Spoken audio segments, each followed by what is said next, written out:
de qué pasaría o qué le diríamos a nuestro yo, infante o adolescente, si tuviéramos la posibilidad de viajar al pasado. Pero vamos a tocar hoy el tema de finanzas personales. Entonces, realmente hay hasta personas adultas que no importa la edad, no le toman ni siquiera atención y muchas veces ni siquiera nos lo enseñan en la escuela. Entonces, me parece importante tocar el punto porque no hay como tal una secuencia y muchas veces nos enseñan a administrar empresas, nos enseñan a administrar propias como ajenas, nos empiezan a administrar recursos, pero nunca nuestra vida como tal. Entonces, vamos a ver una presentación que les preparé el día de hoy acerca de... Son 5 puntos los que vamos a abordar. Entonces, aquí le recomendaría al pequeño Ruthcito que siguiera estos 5 pasos para poder tener una vida de finanzas personales sana. En el número 1, básicamente, sería hacer un plan de gastos. Y él me preguntaría seguramente, ¿un qué? Bueno, pues tenemos aquí que es básicamente estipular cuánto es lo que ganas y cuánto es lo que gastas. ¿Ok? Tendríamos que revisarlo. Normalmente se pone en un cuadro una lista en donde empiezas tú a desglosar todos los gastos que tienes y todos los ingresos que tú tienes. Tu sueldo, si tuviste una herencia, si tú cobraste algún seguro, etc. Y de lo mismo pasaría cuando lo gastas. Cuando tú lo gastas, tienes que dividirlo en varias partes, ¿no? Primero podrían ser los gastos primarios, que lo vemos en el cuarto punto, los gastos mensuales secundarios y los gastos mensuales innecesarios. Todo esto le recomendaría que lo revisara una vez a la semana, ¿ok? ¿Por qué? Porque es necesario que le demos calidad y tiempo a este tipo de información. Porque muchas veces nosotros pasamos 8 horas al día revisando los datos y el dinero de otras personas, pero nunca nos tomamos el tiempo de revisar nuestro dinero. Entonces es muy importante, Ruthcito, que tú te esmeres y te pongas firme a revisar y no te dé pereza para poder analizar todos estos datos. Igual existen aplicaciones especializadas que si te quedas al final del video, Ruthcito, te las voy a compartir. ¿Ok? Empezamos a desglosar entonces primero es señalarlos como tal. Entonces, los gastos primarios son los que son indispensables para que tú vivas. Como tal, son la vivienda, la hipoteca, la renta, la comida, la ropa que no sea excesivamente cara, por ejemplo, ropa de diseñador, los transportes, todo lo que lleve para que tú puedas sobrevivir. Tratar de ser lo más objetivo posible para que no pidas, por ejemplo, no, es que voy al trabajo y yo necesito tomar un café de 80, 70 pesos cuando no es realmente necesario. Tú podrías compensar. Y no estoy hablando de tacañería, simplemente vamos a equilibrar y revisar qué es lo necesario para que se pueda y lo que no se pueda hacer, ¿ok? O lo que se deba y no se deba hacer. Ahorita nada más estamos únicamente contemplando todas las posibilidades que hay. Pero debemos tenerlas bien identificadas para que no tengamos pretextos a la hora de repartirlos en cuanto a... más adelante vamos a ver a salvar y ahorrar nuestro dinero. Entonces, el segundo punto serían los gastos mensuales secundarios, que es básicamente por ejemplo, el gimnasio, el internet, el teléfono, las suscripciones a todas las redes o servicios de streaming o de música, ¿ok? Y en tercer lugar tendríamos los gastos innecesarios, como compras impulsivas, por ejemplo, estás revisando el celular. Por cierto, en un futuro va a haber un celular Ruthcito que te va a servir para absolutamente todo, Pero lo importante aquí es, tú vas a estar revisando no sé, tus redes sociales y te van a salir anuncios. Esas compras son malas. ¿Por qué? Porque no están planeadas, ¿ok? Entonces debes al mes ir identificando qué compras son, como decíamos, primarias, secundarias y las que realmente no necesitas en tu vida. También otro podría ser la vida social. Cuando crezcas, va a haber muchísimas opciones. Entonces, tú al recibir dinero vas a poder decidir si ir, por ejemplo, con amigos, salir de fiesta o simplemente te puedes ir a tu casa y igual divertirte, pero a un menor costo. ¿Ok? Comidas en restaurantes. Por ejemplo, cuando haces tus negocios o cuando harás negocios, tú irás a comer a restaurantes, pero siempre y cuando representen una inversión, no se consideran en esta categoría. ¿Ok? O sea, cuando tú vas y vas por esos platillos costosos, debes de enfocarte en que entra en esta categoría por beneficio propio. No estamos hablando de que sean malos ni que sean incorrectos, únicamente estamos englosando cómo es que se deben de categorizar todos los ciclos que vamos a estar uniendo ahorita. Y la ropa que esté fuera del presupuesto. ¿Qué quiere decir con esto? Ropa de marca, ropa deportiva o que nada más vas a usar una vez. La ropa que, por ejemplo, podrías usar si vas a una boda, en lugar de comprar el traje, a lo mejor que lo rentes, todo depende de la categoría del dinero, pero podríamos englobarlo ahí en eso. En el segundo punto, podríamos hacer la reducción de gastos. ¿Cómo hacemos eso? ¿Ok? Existen tres puntos básicos. El primero serían reducir los gastos innecesarios, que es lo que veíamos en el punto anterior, y encontrar un equilibrio entre tu vida social y tus ingresos. No, como decía anteriormente, no es que no salgas a divertirte. El punto es que no te gastes la mitad de tu quincena en salidas o de tus ingresos. Y que también priorices que cuando tengas los ingresos en la quincena o en el mes, o simplemente tengas los fondos por tu empresa, no te los gastes en distracciones banales. ¿A qué quiero decir con esto? No es que sea banal el hecho de que tengas amigos. Me refiero a que sea banal el que muchas veces se sale de tu presupuesto. Lo que habíamos visto en la tabla anterior, en la que tú vas a comparar cuáles son tus gastos y debes de ahorrar y mantenerte en la mente que tú debes de ahorrar, ¿ok? Entonces, eso lo vamos a ver más adelante, no te preocupes por ahora.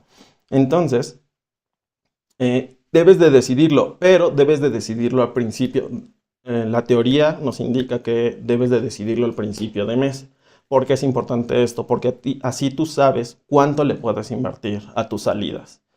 Y no es que no salgas, simplemente que lo tengas en mente. Por ejemplo, si tú tienes el dinero disponible para hacer 4 salidas al parque y solamente una de antro, preferirás 1000 veces las 4 al parque porque es más barato y porque podrás diversificar y a lo mejor nada más atender o ver a un amigo, sino a 2, a 3 o a 4 o más en esas salidas, ¿no? Entonces es simplemente una comparación y unas formas de poder resolver la situación social que definitivamente es importante, pero muchas veces caemos en la falsedad de tener que salir y gastar dinero que posiblemente no tengas. Eso lo decidirás tú con tus presupuestos. En el punto 2 es no compres compulsivamente.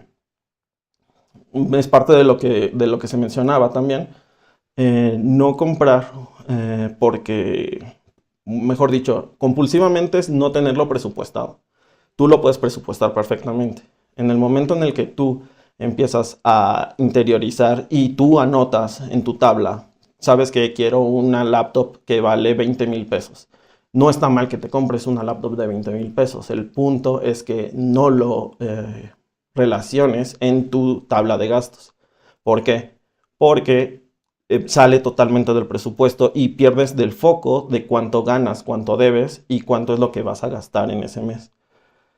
Punto número 3 es revisar tus suscripciones. Me refiero a gimnasio, internet, teléfono, Netflix, Spotify. Y muchos van a decirte, Es que es necesario el tener internet. Sí, efectivamente, puede ser necesario tener internet, pero no es necesario tener 200 gigas, dependiendo de para lo que vayas a requerirlo. El punto es que lo midas. No te estoy diciendo que sea malo, no te estoy diciendo que sea bueno, te estoy diciendo que lo midas y que lo pienses, sentado en ese tiempo en el que tú vas a estar verificando todos estos puntos. El gimnasio igualmente, existen muchas formas de que tú hagas ejercicio sin la necesidad de que vayas a un gimnasio y pagues. Por ejemplo, existe la calistenia, en la que usas barras y no hay ningún problema. Y puedes salir a correr, puedes salir a jugar algún deporte que te va a salir mucho más barato. eh, con amigos o con compañeros que conozcas. En cuanto al Netflix, por ejemplo, las suscripciones las suscripciones, perdón, de streaming, cuando tú contratas, muchas veces contratas 4, 5, 6, que tienes en Netflix, que tienes Paramount Plus, que tienes Star Plus, que tienes Disney Plus, que tienes, no sé, Amazon, HBO, etcétera. No es necesario. Recuerda, lo que tratamos es de establecer qué es lo que necesitamos y qué es lo que no necesitamos. Y muchas veces esas suscripciones no son necesarias en tu vida. No te estoy diciendo que no compres y te estoy incentivando la piratería, para nada. Lo que estoy diciendo es, muchas de las ocasiones nos clavamos y nos aterrizamos en una sola serie. Sin embargo, seguimos pagando todas las demás. Entonces te recomiendo, por ejemplo, que suscribas, no sé, por ejemplo, quieres ver The Last of Us, entonces ve a HBO y contratas ese servicio y el tiempo que lo necesites, porque tampoco es como que digas, ay, no, pues tengo una semana para verlo, un mes para verlo, no, tampoco es llegar a ese grado, pero sí tener en mente que tú tienes esa suscripción y que la estás pagando, pero vas a reducir simplemente alrededor de 150 pesos cuesta más o menos cada suscripción. Es mucha la diferencia de pagar solo una al mes a pagar 6 y solo ocupes una. Y bueno, Spotify me parece que es vital, pero igual hay que ver qué tan necesario o qué tan recurrente lo usas. Por ejemplo, si trabajas desde casa, muchas veces puedes sustituirlo con cuentas de YouTube que a lo mejor tú al comprarlo, y no me están patrocinando, tú al comprarlo también te da la posibilidad de revisar videos sin publicidad, por lo cual contratar los dos servicios a la vez sí, resulta ciertamente innecesario. El número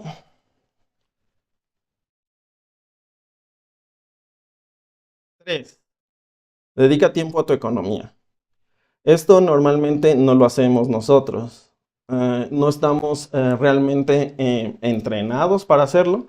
Entonces es una regla de oro, dedicarle tiempo a tu economía. ¿A qué me refiero con eso? Debes de pasar al menos de 1 a 2 horas a la semana mínimo para que tengas una sinergia y la posibilidad de sentarte y analizar cómo es tu estado financiero. ¿Ok?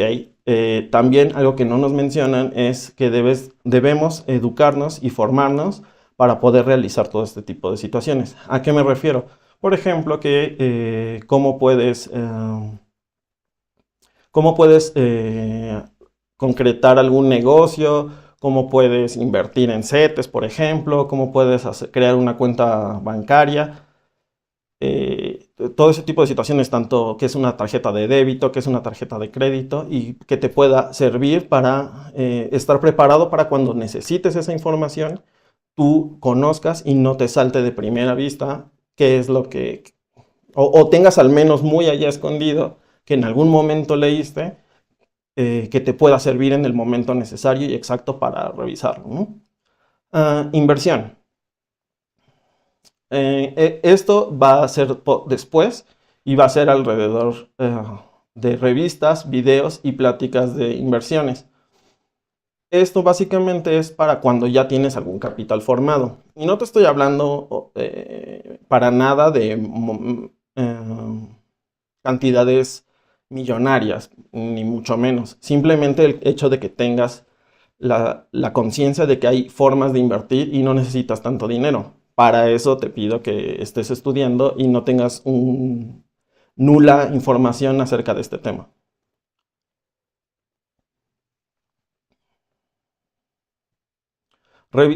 Número 4. Revisa tu crédito. Eh, las tarjetas de crédito, cuando crezcas, van a ser todo un tema. Va a haber personas que te digan que son buenas, va a haber personas que te digan que son malas, pero definitivamente son buenas siempre y cuando las utilices de forma efectiva y eficiente. ¿A qué me refiero con esto? Ok, tus tarjetas las vas a utilizar para no pagar intereses. Siempre, la clave de todo es no pagar intereses. Ahora, ¿cómo haces el no pagar intereses? Existen varios métodos de pago en donde, por ejemplo, quieres el producto que te decía de una laptop de 20,000 pesos. Entonces, tú vas a comprar esa laptop, pero te tardarías lo mismo ahorrando mes con mes 200 pesos hasta alcanzar el monto.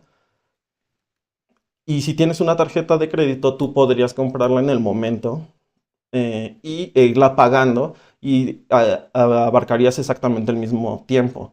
Entonces no habría ninguna dificultad siempre y cuando seas regular en tus pagos. Ahora, ¿cómo te podemos ayudar para que no te surjan esos problemas?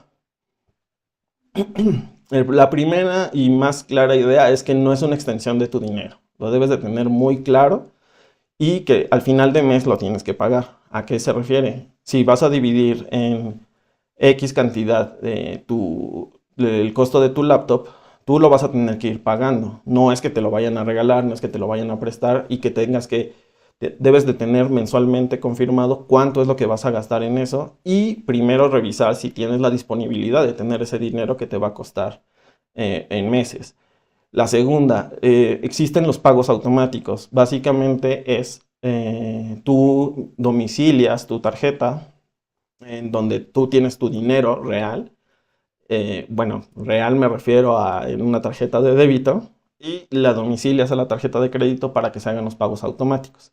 Esto lo que va a hacer es que no te pases de los plazos y no tengas cargos, ya que estos, si te pagan, por ejemplo, si al mes tú tienes que pagar el día 30 y te pasas, vas a recibir un cargo extra que es bastante alto y terminarías pagando más. Eso es lo que tratamos de evitar en el uso de las tarjetas de crédito.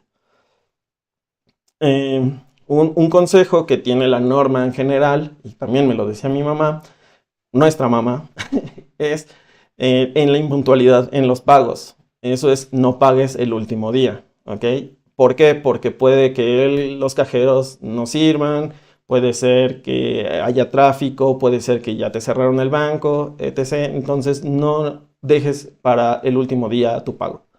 Y la última es básicamente, hagas lo que hagas, nunca le debas al banco, ¿ok? Entonces es un punto muy importante porque no es, te van a cobrar muchos más intereses, entonces trata de que sea así, ¿ok? Busca todas las formas posibles de que no sea así, evidentemente dentro de lo legal. Y el número 5, que es lo que estábamos tocando, es ahorra e invierte. Y todos me van a decir, ¿cómo es que invierto si no tengo dinero? Ok. Existe primero tentaciones y distracciones que te van a hacer más difícil conseguir tus objetivos. ¿Qué quiere decir esto? Cuando tú empiezas a percibir dinero, sea cual sea por un trabajo, sea por un servicio, o sea por un producto que tú vendas, vas a tener los distracciones. ¿A qué me refiero? A que a lo mejor no tenías planeado irte de vacaciones con amigos, entonces vas a decidir si ir o no ir. Vas a pensar en, no sé, comprar una motocicleta y la vas a tener que disuadir de acuerdo a tus ingresos que vimos en la tabla anterior. Entonces, debes de tener bien claro y enfocarte en tus objetivos.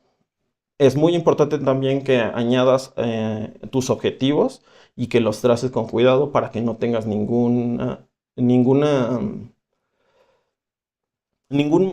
momento o circunstancia por la cual dudes de tus objetivos, ¿ok?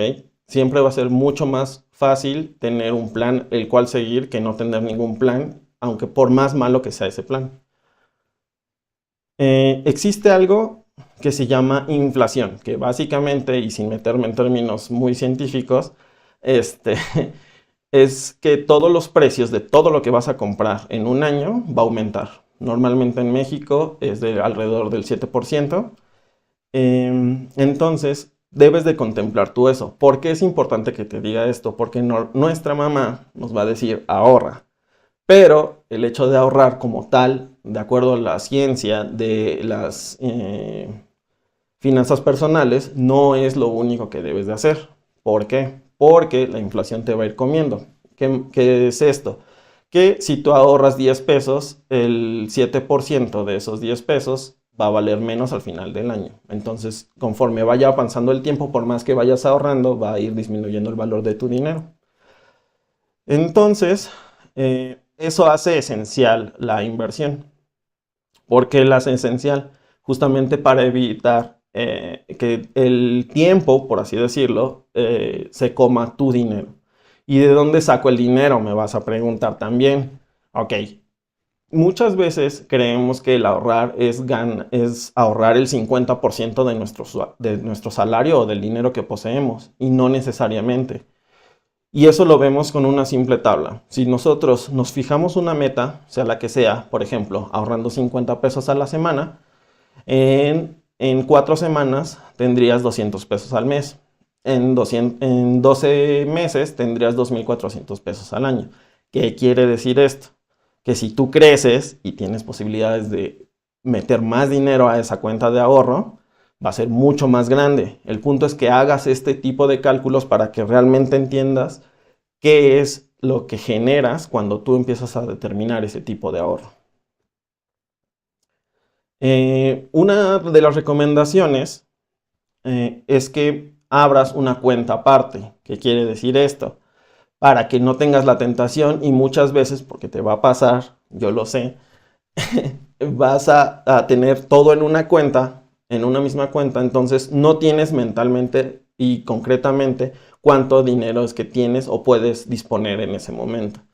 Lo que debes de hacer es separarla, tener otra cuenta y así poder guardar ese dinero y no tocarlo, o tratar de no tocarlo. Evidentemente existen emergencias en la vida, como, no sé, algún servicio médico que debas de pagar, que se te descompuso el auto, que se te descompuso la llave, etcétera, que perdiste las llaves, etcétera. Entonces, eso lo tienes que pagar, evidentemente. Pero aquí viene justamente lo que es las compensaciones. Y nosotros debemos de tener muy en claro, y es considerado dentro de la administración de finanzas personales, en que habrá meses buenos y meses malos. ¿A qué nos referimos con esto? Habrá meses en los que logremos la meta y habrá meses en los que no lo logremos y habrá meses en los que lo superemos. ¿Cuál es el punto ahí? Y lo que te recomienda de acuerdo a las finanzas personales es que si un mes no lo logras, no pasa nada. Tú sigue ahorrando, sigue con tu mentalidad, y en algún momento del año vas a tener la posibilidad de recuperar ese ahorro que tuviste que no pudiste alcanzar el límite en ese mes.